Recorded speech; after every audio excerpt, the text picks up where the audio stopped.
पाठ 7 खुला आकाश, ये पूरक पठन का पाठ है और इसके लेखक है कुंवर नारायण।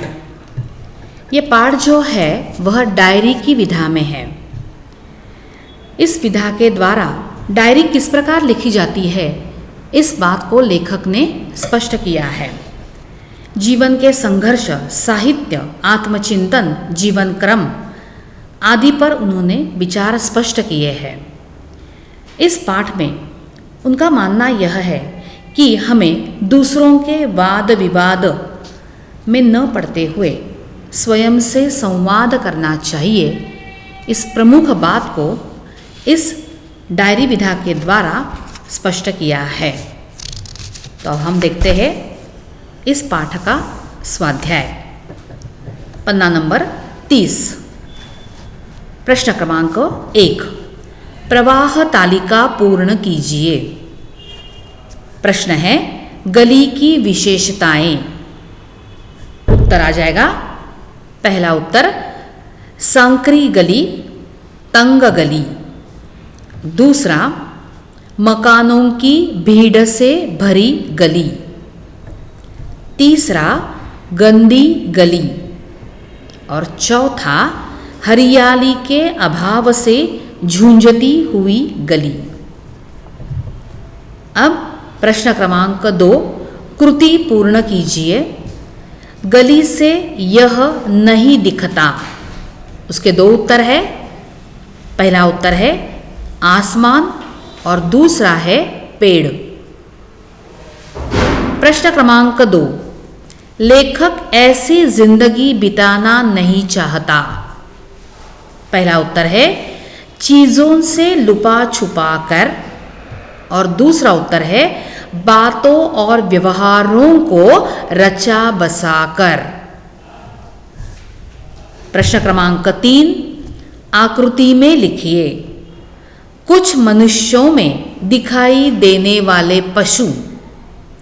अब यहां पर उत्तर 2 ही लिखने वाले हैं, लेकिन हमारे पाठ में बाघ का नाम है, गाय और बकरी ये पशु है, इनके नाम है, इसमें से 2 लिखिए। प्रश्न क्रमांक 4, मनुष्य जीवन की स्थितियां। मतलब है पहला बचपन, दूसरा यौवन और तीसरा उत्तर बुढ़ापा। प्रश्न 5, लिखिए। घर से बाहर झांकने पर यह दिखाई देता है। एक है दूसरे मकान और दूसरा है गंदी व तंग गली। लेखक इनकी सेवा में लगे हैं। एक कंप्यूटर और दूसरा मोटर। अब हम देखेंगे अभिव्यक्ति। जो हम शौक से करना चाहते हैं उसके लिए रास्ते निकाल देते हैं। इसका सोदाहरण अर्थ लिखिए। अब हमें सोदाहरण मतलब उदाहरण के द्वारा इस बात को स्पष्ट करना है। शौक है जो होते हैं हर एक मनुष्य को होते हैं। मनुष्य का यह स्वभाव है कि शौक रखना, क्योंकि अगर शौक नहीं है तो हम जिंदगी को उत्साह के साथ हंसकर नहीं जी सकेंगे। तो लेकिन जो बात हम शौक से करते हैं और करना चाहते हैं, अपने आप रास्ते निकालते रहते हैं। मतलब मार्ग अपने आप मिलता है। जैसे कहते हैं ना, हम जहाँ चाह वहाँ राह। तो उदाहरण के लिए अगर आपको खेलने का शौक है, किसी खेल के बारे में, मतलब किसी खेल पर्टिकुलरली खेल का शौक है, तो आप लिख सकते हैं कि मैंने उसमें से उसको साध्य करने के लिए, उस शौक को पूरा करने के लिए कैसे मार्ग निकाला। जैसे कि आपको क्रिकेट खेल में बहुत दिलचस्पी नहीं, आपको वो शौक है खेलने का, आप 6-6 घंटे भी खेल सकते हैं, लेकिन इतने घंटे तक आपके घर के या परिवार वाले आपको राज़ी नहीं होने देंगे कि आप ये कर सकते हैं, राज़ी नहीं होंगे। तो आप किस प्रकार पढ़ाई करके घर के लोगों के साथ उनका थोड़ा कामकाज हाथ बटाकर भी उनको खुश करके और अपनी जो जिद है, खेलने का जो शौक़ है, उसके लिए 5-5 घंटे का समय निकाल के कैसे उसको शौक को पूरा करेंगे, इस बात को ही इसके प्रश्न के द्वारा मतलब उत्तर में आपको लिखना है। या फिर अगर आपको गाने का शौक है, क्योंकि शौक अलग अलग होते हैं, नृत्य करने का शौक है और जिसके लिए 1 घंटा काफ़ी नहीं होता, बहुत समय का सराव लगता है, तो ये मनाने के लिए घर के लोगों को आप कैसे राज़ी करते हैं, कैसे उनके भी कुछ काम खुद करते हैं, उनको खुश रखते हैं और अपना जो शौक है वो किस प्रकार पूरा करते हैं, ये उदाहरण के द्वारा हमें स्पष्ट करना है। आगे भाषा बिंदु व्याकरण। निम्नलिखित संधि विच्छेद की संधि कीजिए और भेद लिखिए। मतलब प्रश्न है संधि का शब्द और संधि का भेद। दु अधिक लभ, उत्तर है दुर्लभ विसर्ग संधि। महा अधिक आत्मा, उत्तर है महात्मा स्वर संधि। अन अधिक आसक्त, उत्तर है अनासक्त व्यंजन संधि। अंतः अधिक चेतना, अंतः चेतना विसर्ग संधि। सम अधिक तोष, संतोष, उत्तर है व्यंजन संधि। सदा अधिक एव, सदैव, उत्तर है स्वर संधि। अब प्रश्न 2, निम्नलिखित शब्दों का संधि विच्छेद कीजिए और भेद लिखिए। अब हमें शब्द दिए हैं, हम उसको विच्छेद करेंगे। सज्जन, उत्तर है सत, त को हलंत लिखना है, अधिक जन, यह है व्यंजन संधि। नमस्ते, नमः, मतलब विसर्ग है म के आगे, अधिक ते विसर्ग संधि। स्वागत, सु अधिक आगत स्वर संधि। दिग्दर्शक, दिक, क को हलंत लिखना है, अधिक दर्शन व्यंजन संधि। यद्यपि, यदि, अधिक अपि स्वर संधि।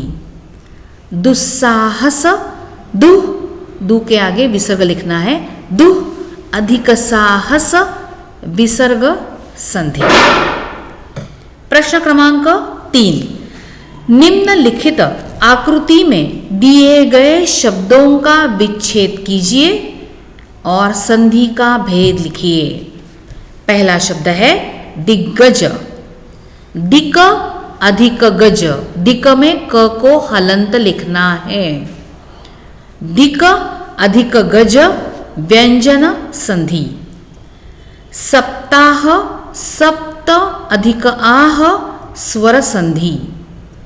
निश्चल, नि के आगे विसर्ग, नि अधिक छल विसर्ग संधि। भानुदय, भानु अधिक उदय स्वर संधि।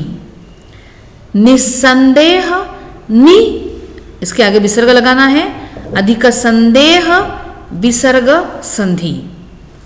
सूर्यास्त, सूर्य अधिक अस्त स्वर संधि।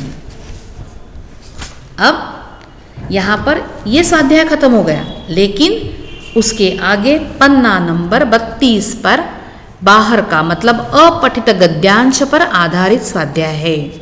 अनसीन पैसेज मतलब पाठ्य पुस्तक के बाहर का आपको एक परिच्छेद आ जाएगा, जिसके आधार पर आप उत्तर आपको लिखने हैं। ये परिच्छेद दिया हुआ है जो विवेकानंद जी की आत्मकथा से लिया हुआ है और इसके उत्तर इस प्रकार है। कृति पूर्ण कीजिए। कमरे का किराया, पहला उत्तर है हर सप्ताह 3 पाउंड। दूसरा प्रश्न है लेखक इनके प्रति कृतज्ञ है। पहला है अतीत में जिन लोगों ने उनकी मदद की, और दूसरा उत्तर भविष्य में जो उनकी मदद करेंगे। प्रश्न क्रमांक 2, उत्तर लिखिए। परिच्छेद में उल्लेखित देश।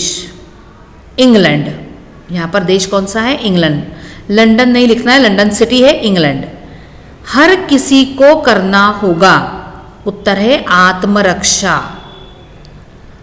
तीसरा है लेखक की तकलीफें।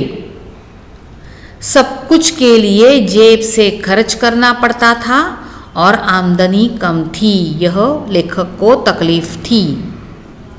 हर किसी को करनी होगी तो अपना कर्तव्य बजाना होगा। प्रश्न क्रमांक 3, निम्नलिखित अर्थ से मेल खाने वाला शब्द उपर्युक्त परिच्छेद से ढूंढकर लिखिए। स्वयं की रक्षा करने वाला, परिच्छेद में शब्द है आत्मरक्षा। दूसरों के लिए उपकारों को मानने वाला, उत्तर है कृतज्ञ। लिंग पहचान कर लिखिए। जेब स्त्रीलिंगी शब्द है, दावा पुल्लिंग शब्द है, साहित्य पुल्लिंग शब्द है और सेवा स्त्रीलिंग शब्द है। अंतिम जो प्रश्न है वह है कृतज्ञता के संबंध में अपने विचार लिखिए। अब देखिए, अपना विचार है मतलब खुद का विचार है। अब सबसे पहले हम देखेंगे कृतज्ञता यानी क्या। तो जो परोपकार करते हैं उसकी जागरूकता जो रखता है वो कृतज्ञ कहलाता है। असल में ये मानव का स्वाभाविक गुण है जिसके कारण मनुष्य आसानी से जीवन जी सकता है, क्योंकि अगर कृतज्ञ हो तो वो दूसरों का सोच सकता है, दूसरों के बारे में विचार कर सकता है। जो लोग कृतज्ञता से जीवन जीते हैं वे सभी के लिए हमेशा आदर्श बनते हैं और उनसे जीवन जीने की सामान्य लोगों को भी प्रेरणा मिलती है, क्योंकि सबसे पहले हमें ईश्वर के प्रति कृतज्ञता व्यक्त करनी चाहिए, जिस ईश्वर ने इस सृष्टि की रचना की और इन सब को बनाया, इसके प्रति और हमारी सुख सुविधा के लिए जो भी सभी उपलब्धियां हमें दी है उसके प्रति हमें कृतज्ञ रहना चाहिए। मतलब है जो हमारी सहायता कर रहा है, जो हम पर उपकार कर रहा है, उसके प्रति हमें आभार माननी चाहिए, वह हो गई कृतज्ञता। प्रकट करने के लिए वक्त आने पर उसकी भी सहायता करना। हमारी किसी ने सहायता की तो उसके प्रति आभार प्रकट करके वक्त आने पर उसकी सहायता करने की तत्परता दिखाना मतलब ही कृतज्ञता है। ये मनुष्य का एक अनमोल गुण है। इस प्रकार आप कृतज्ञता के बारे में अपने विचार प्रस्तुत कर सकते हैं।